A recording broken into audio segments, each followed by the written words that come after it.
the destruction inside the park is less because the people are planting, the crops are doing well because of the forests along the park boundary.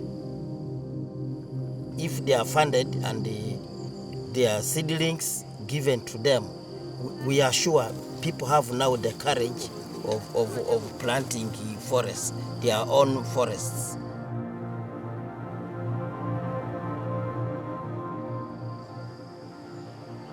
The Greater Virunga Landscape encompasses Rwenzori Mountains National Park and Queen Elizabeth National Park.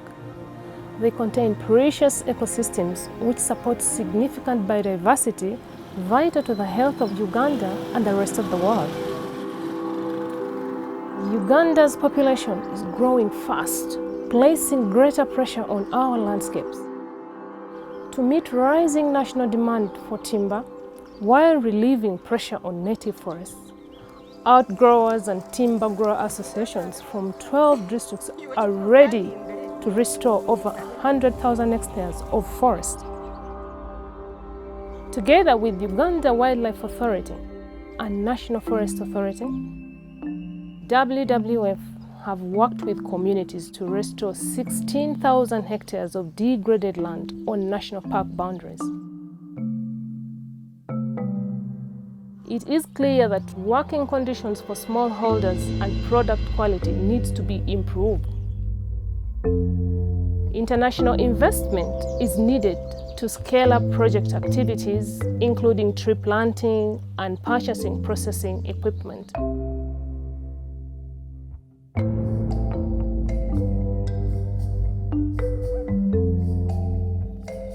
So I think what we've seen here today has been a perfect example of something that could be scaled up and has a lot of potential.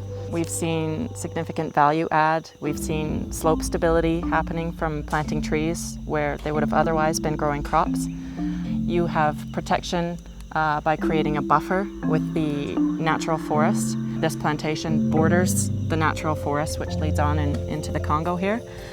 So from the perspective of securing biodiversity, securing livelihoods, securing sustainable wood supply, this has everything. With international investment and support from local people, WWF can help secure the future of our unique ecosystems and improve outcomes for people and nature.